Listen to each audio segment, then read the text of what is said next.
Guys, we have time today. If you don't recognize me yet, my name is Alex. I run an AI agency in Toronto called Peak Demand Incorporated. Look us up, peakdemand.ca, or ask ChatGPT about us. They know all about us. And CTV News, they like to sow fear on AI like none other. And here they can't even they couldn't do it here.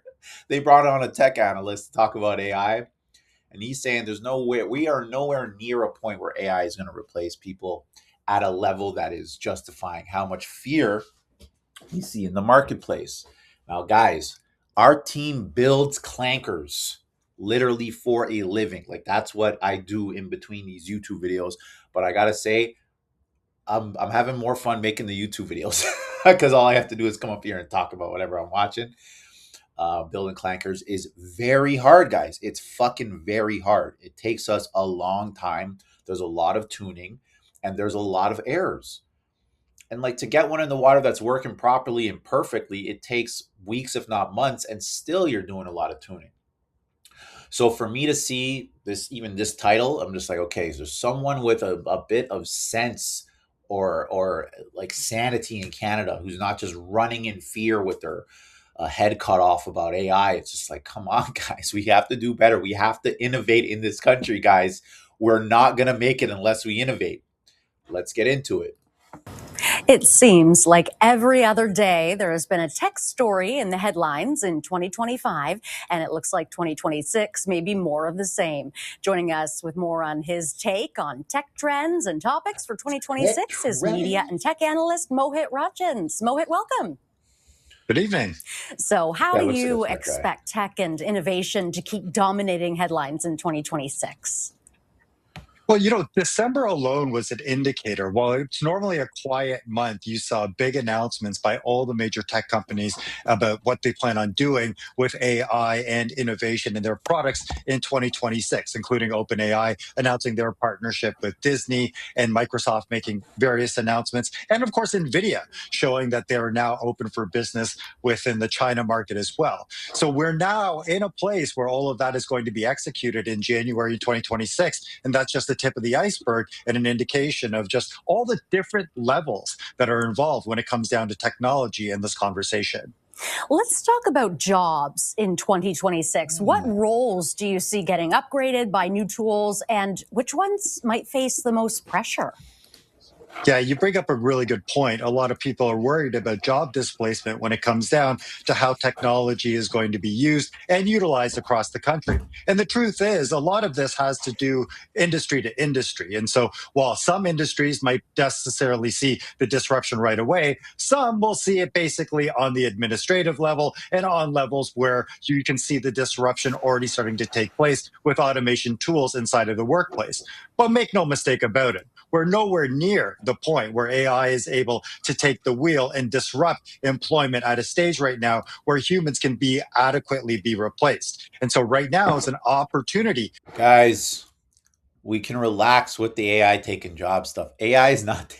It's so funny to watch Canadians like they're so unaware of what's going on. Oh my God, AI is taking our jobs. Like that's why I can't get a job. No, you can't get a job because employers in Canada don't know what the fuck to do. They don't know where they need to go to innovate. So they're trying to figure out what new tools they want to use, or even if they want to use AI. But then are also looking at a labor force that is extremely unskilled. We get people into our discovery rooms telling us, hey, Alex, we've tried to hire people over and over and over and over, and they keep either quitting or we have to fire them because of incompetence. Can you build us a robot? And then we go, yes, we can. So it's just really interesting to see, like, people are complaining about jobs, and yes, freeze frame on this, guys. There you go. The people are complaining about job market, job market, job market. Guys, we need to upgrade our skills and innovate in this country. What jobs do we have when all we know is laying brick and painting wood for real estate? Come on, guys. And don't think like administrative jobs, customer service, stuff like that. That pathway is slowly closing. Like if I were you guys and you're in those industries, I'd definitely consider upskilling or trying to move sideways into another industry. But jobs like especially trades. If you get into trades, you are going to absolutely ruin 2026 for your peers or your competitors because you're going to do so well.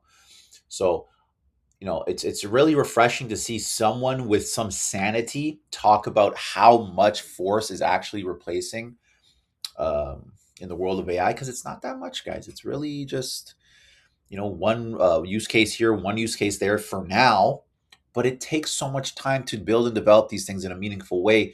Don't worry about a robot coming down and taking your job. Worry about just there being no companies in Canada going to be able to afford to hire because of the dire conditions in our marketplace.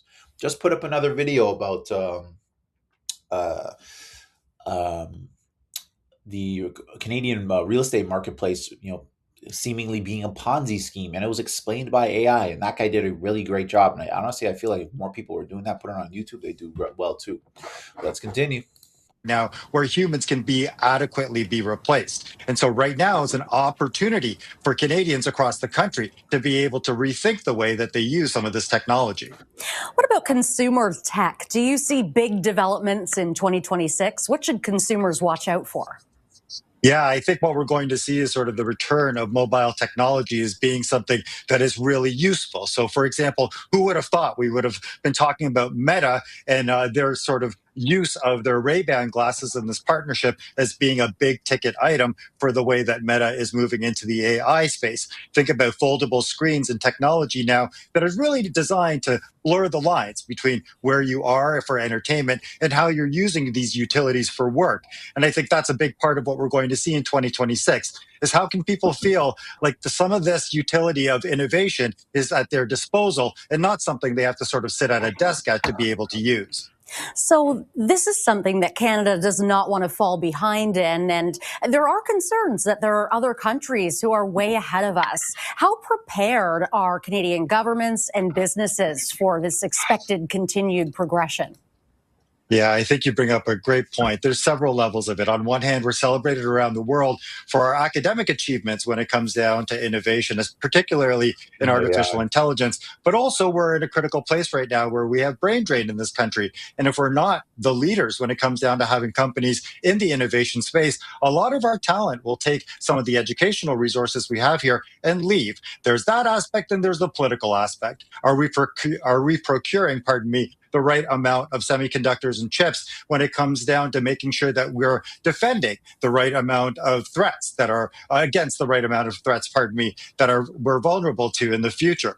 All of this is happening at once. So we can't forget, from political to professional, these aren't just tech trends that are about the latest gadget that are going to be released. This is all about how it affects our daily lives as well. All right, we'll have to leave it there. Guys, I'm honestly happy. CTV, thank you guys for doing something fucking useful. Putting this guy up there and talking about AI and what it's going to mean for Canadians. Guys, we need AI in this country. We're too unproductive, too weak.